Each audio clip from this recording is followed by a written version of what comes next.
it's an emotional experience. When you have a close encounter with a whale, I've seen grown men, and I mean mature grown men, cry, break down and cry. When we're referring to the whales, that everything we consume comes from a factory that somehow pollutes our environment, that often ends up in the waterways and in the oceans.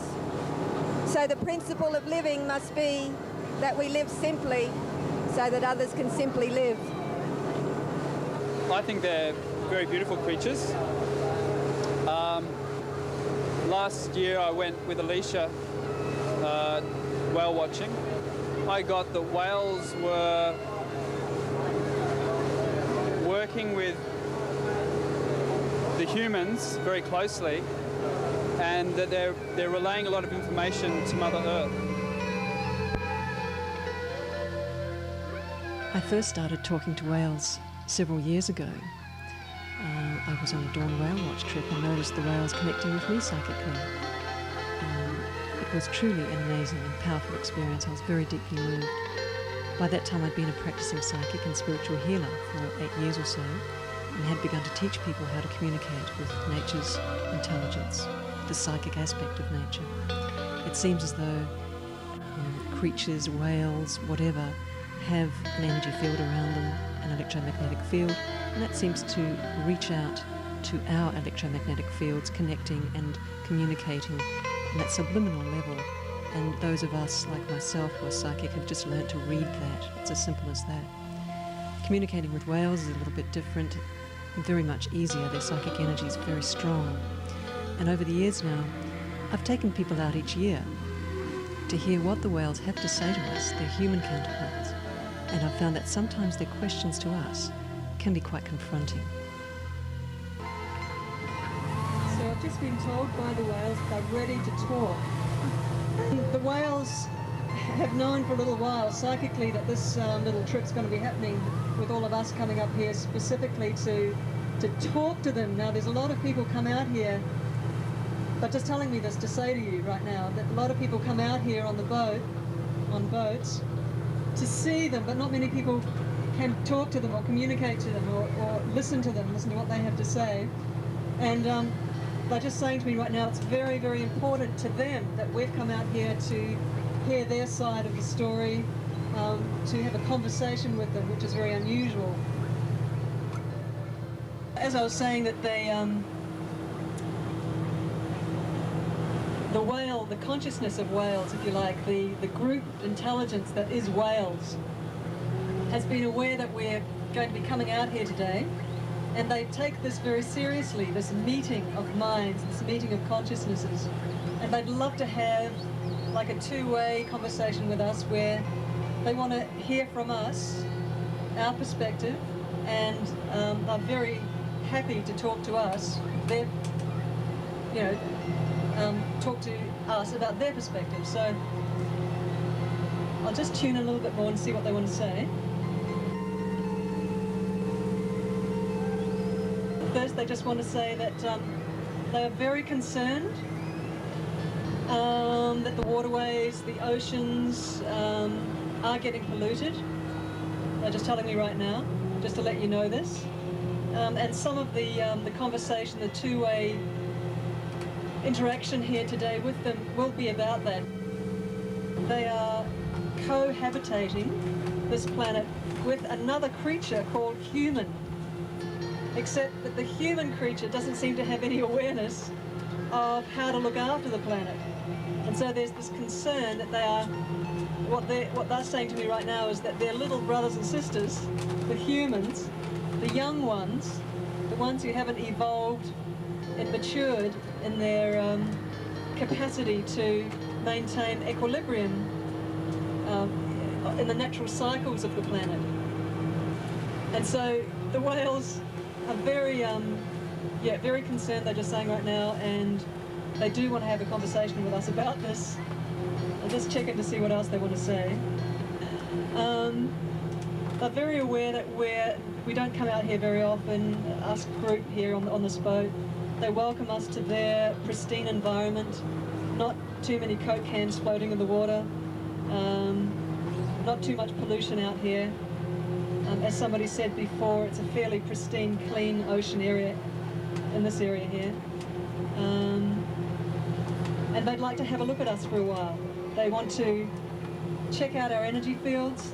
They want to scan our energy fields, just feel them, feel who we are, where our hearts are at, where our minds are at, and just tune up our energy fields a little bit. Remembering that these creatures, these whales, do have enormous energy fields themselves, and their energy fields can reach out to ours and psychically, if you like, tune ours up, energize ours. And that's what they'd like to do with us now for about 5 to 10 minutes, if that's okay with everybody.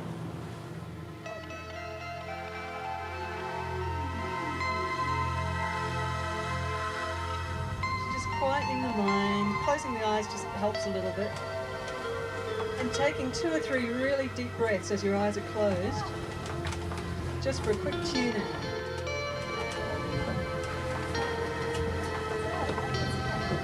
Breathing deeply, in and out, a couple of deep breaths. And in your mind, just asking the whales to connect, and just quietening for a few moments.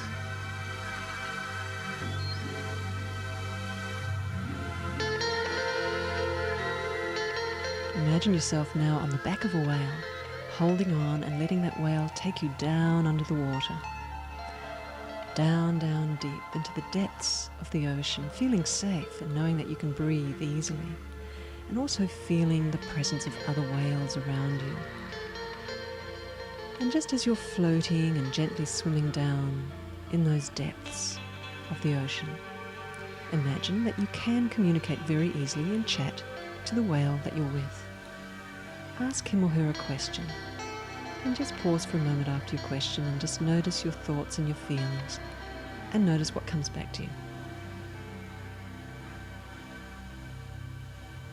You can spend more time doing this later if you like, and just remember that whenever you decide to ask a whale a question, you automatically set up a communication link to a real whale. You see, whales are not just these immense bodies in the water, they're also very powerful spirit beings that can be with you whenever you want them to be.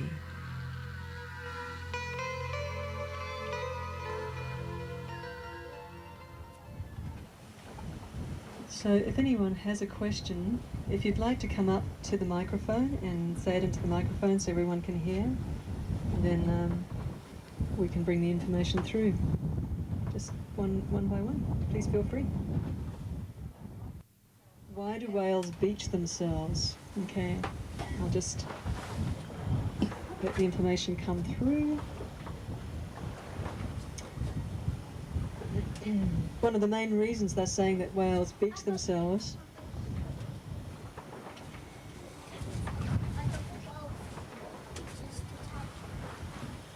is that they get confused with the electromagnetic lines around the Earth as a planet. As a lot of you know, that there are electromagnetic grid lines flowing around the planet. And there seems to be a shift in the magnetic pole of the Earth. It seems to be moving. And these are their pathways. They follow these electromagnetic lines around the planet. And sometimes, as the magnetic pole is shifting, these lines are leading into different places that they normally do. And that's how they find themselves stranded and beached. Sorry, why do the whales come to Hervey Bay every year? Why do the whales come to Hervey Bay every year? They've been doing it for centuries, for millennia. It's in their genetics to do it. They follow the instincts, the genetic instincts from their great-grandfathers and grandmothers. It's just something that they find themselves doing out of an urge, out of a natural urge, to just follow the pathways that have been established throughout the ocean by the great whale tribes, or the pods of whales, throughout thousands and millions of years. Hervey Bay in particular is a haven. There is an understanding here that's grown over the last decades to nurture whales, to look after them rather than to kill them, to slaughter them. So they find this a haven, a sanctuary. They love the connection with the people here. They are very aware that the humans come out to look at them. They psychically read the humans, if you like.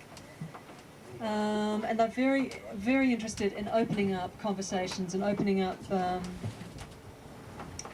the channels of communication between the human creature and whales. So Hervey Bay is a pit stop, if you like, a halfway stop, in their travels. I've just had a question about that some people have made predictions that there's going to be some sort of strong earthquakes and tidal waves or whatever, and just strong changes in the physical aspect of the planet, and how that affects whales. I'd like to know how it affects me personally, but anyway. Okay, hang on a sec, just tuning in.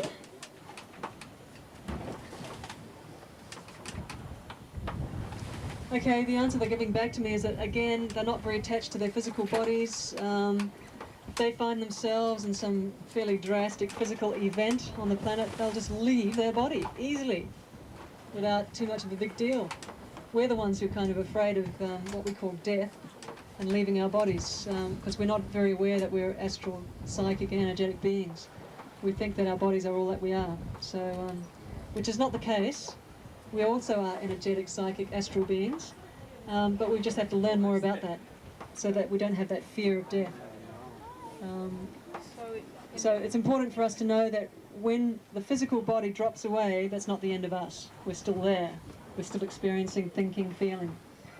That's not to say you've got to jump overboard and try and let go of your physical bodies. Enjoy it while you've got it, but the point is, actually what the whales are just saying right now is that the less fear you've got of death, the better it is. Okay, so the whales have just asked me to tune into them again, and they want to ask us some questions. They just want to know why we get so afraid. They're saying that our fear is not logical, whereas theirs is. We fear things that aren't real, they're saying, whereas they fear being hurt, being eaten by a killer whale. They fear that. But apart from that, they don't have any fears. Apart from physical damage to the body, they don't have any fears. And they're just saying, what sort of fears do we have? Fear of pain. Fear of not having enough money. Fear of intimacy. Fear of intimacy. Fear of being judged. Fear of being judged. What other fears do we have? Fear of power. What other fears do we have? Fear of death. Fear of death. That's a lot of fears. Okay, so they want to have a conversation with us about fear, because they want to learn about why we're fearing, why we're afraid, because that's what's creating a lot of the damage on the planet. Because we're so afraid, we're so locked into our fear that we can't see the obvious, which is that we're hurting ourselves by leaving trash around.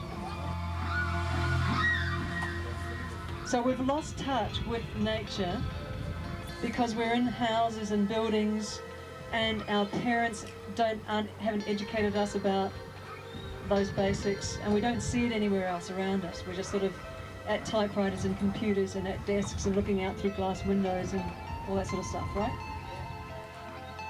The whales are just saying to me just now, they say, if people went out into the bush and lived in the bush, it'd be different, wouldn't it? Because they're making me look out there at the bush on that island. Okay, so they're saying, well, that seems to be the solution. More people need to go out into nature and out into the bush so that they can notice the cycles of nature and be a lot more in touch with the planet. So if you're willing to be part of the solution, are you willing to help teach humanity about getting more in touch with the earth and with the cycles of nature?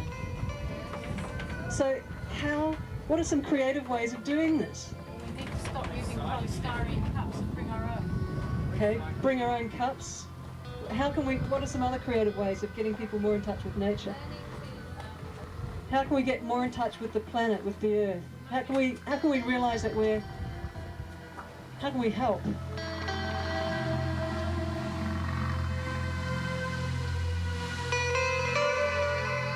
I'd like to make a commitment. I'm really wanting to have more of these adventures out into nature, and one of my commitments is to help people become more aware of themselves as psychic beings and open up psychically to nature so that they can learn that they are not alone on the planet and they can communicate with nature telepathically in English. I think that's a really important aspect.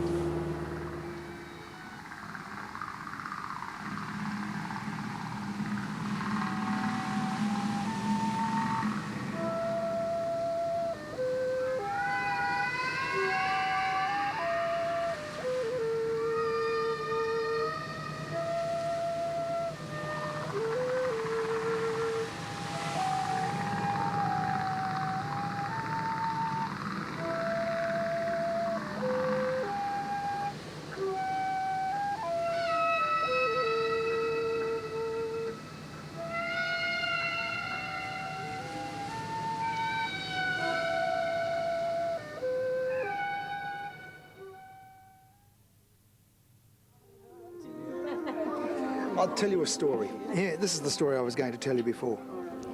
I haven't told this story to anyone, only because I've buried it in my mind, and there was a bit of pain associated with it. But coming out here today, just brought all the memories back.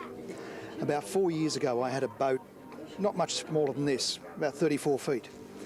And a friend of mine named Warren Francis asked me to take he and his wife out whale watching. His wife had never seen whales before. And he was a good friend, and I said, yes, sure. So we came out here. The day was a lot calmer than it is today. And we sailed around a bit and found some whales. Turned the engine off and waited. Within moments, the largest whale I have ever seen came up next to the boat. Now, the whale was at least half as long again as the boat, and our boat was 34 feet long. I've never seen a whale this big. For the next half hour, that whale circled our boat, went underneath it, backwards and forwards, came up against the hull, rubbed against the side of the hull, and just stayed with us for half an hour. Warren's wife, Jan, was in tears. We were both pretty emotional too. And it was an experience that neither of us would ever forget. But let me get to the point of the story. A few weeks later, Jan went to Brisbane to see a specialist.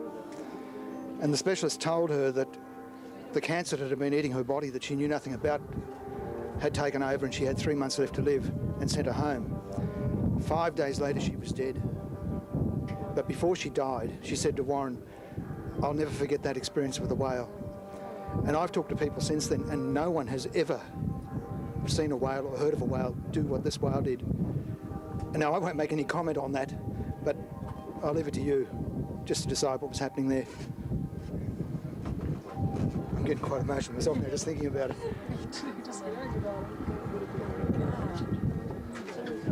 Yeah, it was the most unusual thing, most unusual. That whale just stayed with us, that one lone huge whale. And just... Whether it knew, who knows? But Jan was dead a few weeks later. She'd experienced it. And she mentioned it on her deathbed. So it's an emotional experience. I've told you before, I've seen grown men break down and cry when they've seen whales, when whales have come up next to the boats.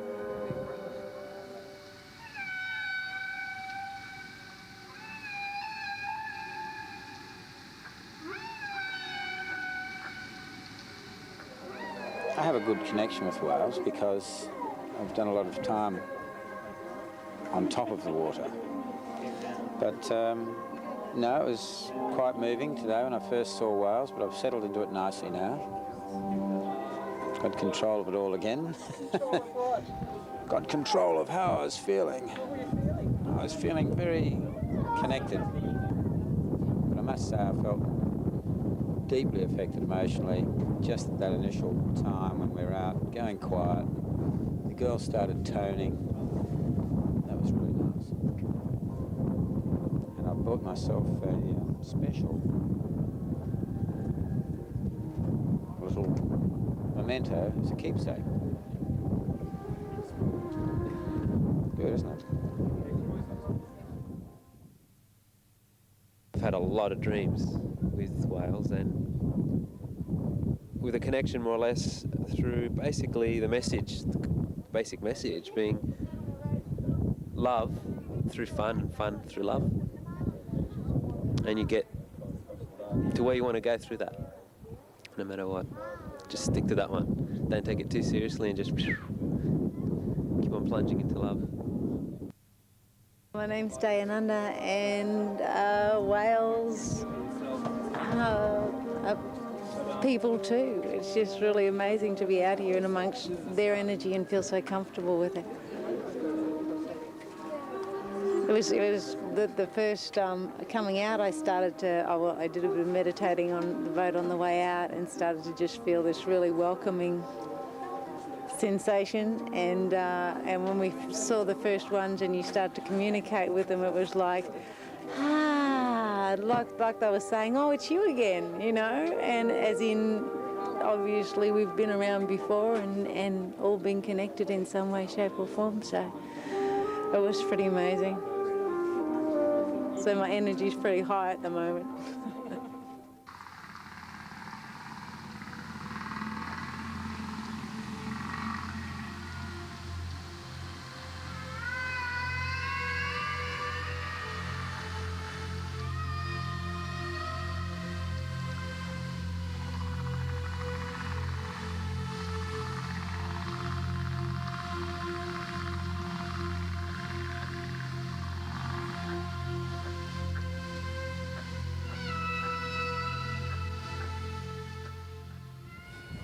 The whales just want to ask, well, they just want to say a few things.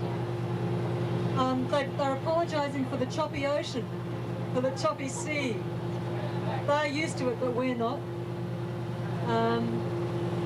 And they'd like to see us out here more often, talking to them, because the more that they talk to us, the more that we understand that they're very, it's very real that they do communicate, and they are intelligent. It is an intelligent race.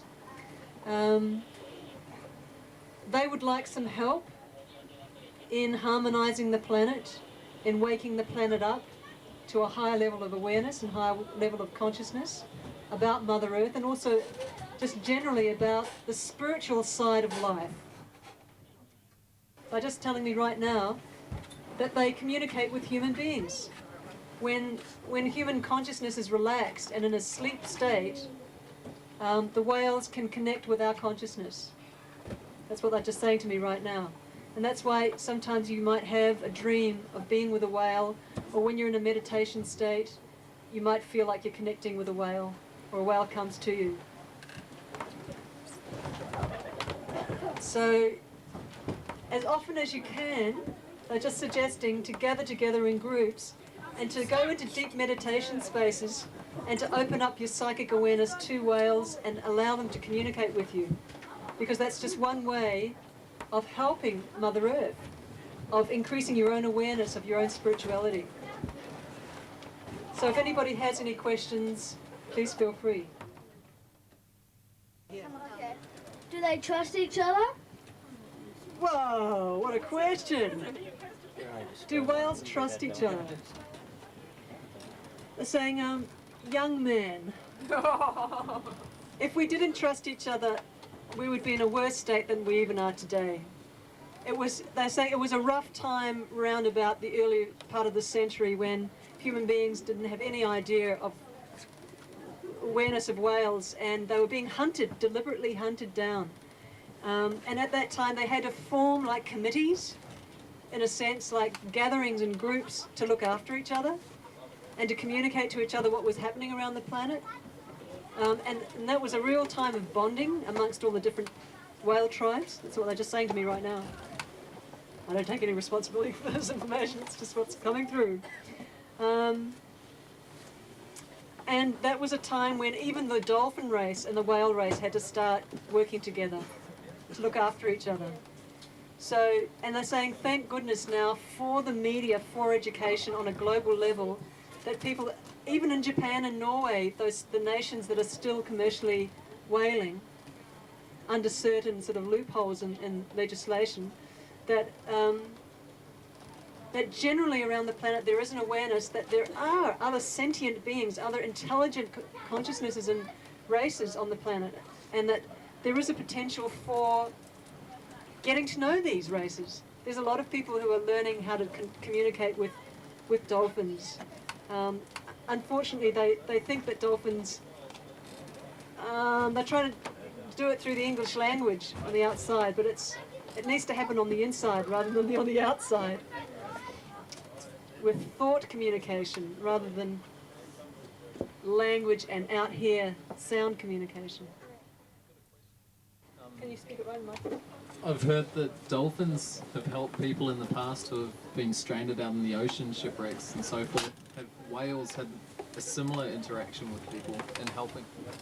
So when people are shipwrecked out in the ocean, that Dan's just heard that dolphins help people like that, and do whales do the same thing?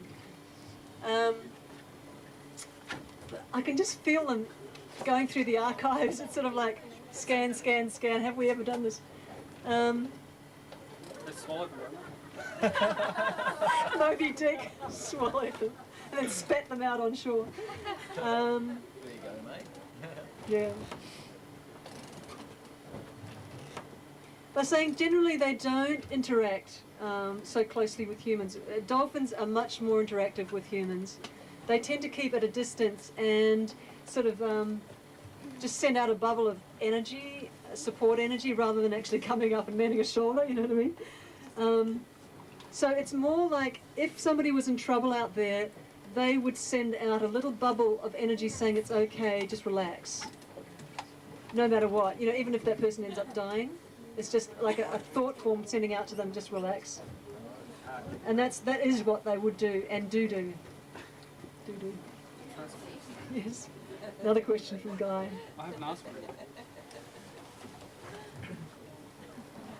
I'm interested to find out what the whales know or remember about Atlantis, and how they may have related to humans back then. So everybody hear the question?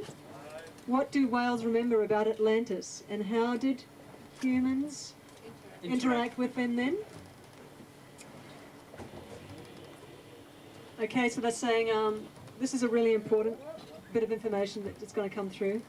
Whales were seen at that time as highly intelligent beings and were communicated with as that. And there were people like myself who chatted to them and told their communities what was being said, so passed it on.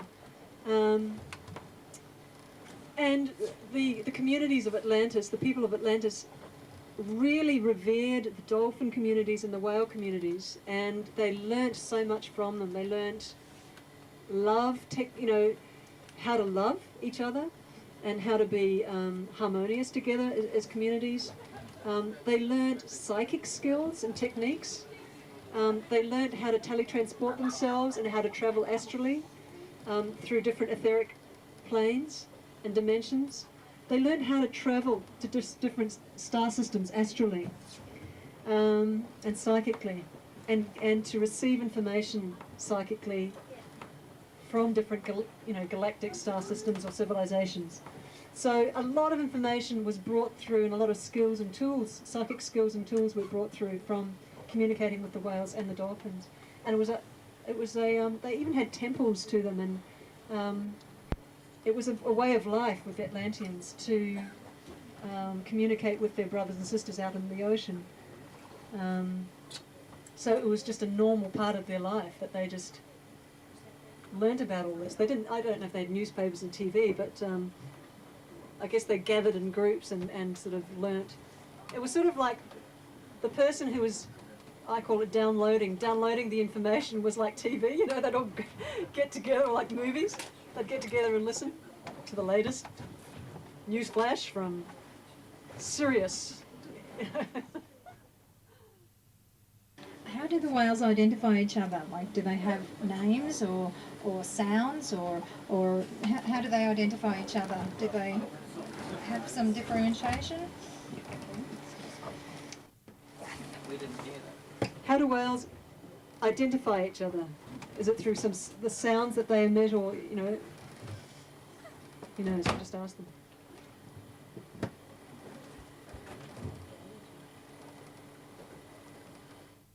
Okay, so I'm just saying that their energy fields are very unique. Because they are majorly energetic beings, they do identify with themselves as energetic beings. They see the energy fields of each other. And it's not even visually, it's sort of like psychically they see each other. Right. Okay, so their energy fields have got a very specific signature pattern and a signature field. It's like if one of your family walked up to you behind you, you'd feel who it was, you'd know. Just intuitively, you just have a knowing of who's just walked up to you. Right. So they psychically are very aware of each other, and that's how they. I mean, obviously, you know, I think it's obvious, because they don't. They are very psychic beings, and they're working on that level a lot of the time down there. The scientists, they're just saying that scientists are not delegated, but are left to just physical instruments and trying to follow the habits of whales just with physical instruments like cameras or sounding devices down there, and trying to figure out who whales are and what whales are. But they don't have access to the psychic whole world of what whales are. So there's this whole other dimension that whales are working on all the time that we and human instruments aren't picking up. They're saying that scientists have picked up that whales have a different song every year. Everybody knows that? And that all the tribes, or that one tribe sings that same song. They're just saying this is because, I don't know why they're making me laugh.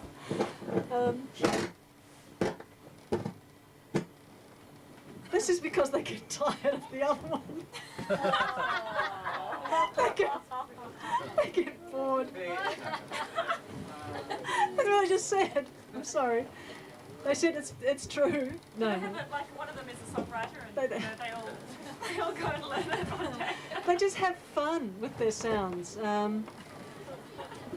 On a more serious note, they are actually sort of complementing or weaving the etheric webbing, and the sound actually does a weaving in the energetic electromagnetic fields, and they're doing something very deliberate with the electromagnetic fields around the planet with those songs. And every year they just go into a different sort of key or a different sort of level of their work with it, and that's the point. That's why it changes. So I just want to say thank you very much, everybody. We're just going to start going straight home now. Hang on to your hats. It might be a bit windy. It's been really beautiful for me. I've really just enjoyed being out on the ocean and just being out here with the whale energy and having a chance to chat to them. And it's been fantastic being with you guys who are making real efforts in your lives to learn about your own spirituality and your capacity to love. And there's going to be more opportunities to talk to whales. Every year this summit or this conference, whale conference, is going to be happening, and you've got an opportunity to be part of it.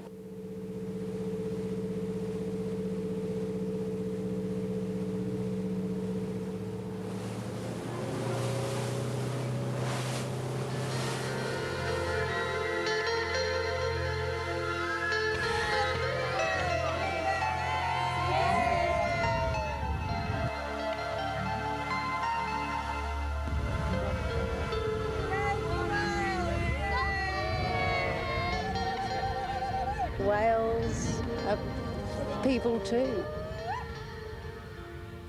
would like some help in harmonising the planet? How can we get more in touch with the planet, with the Earth? How can we help?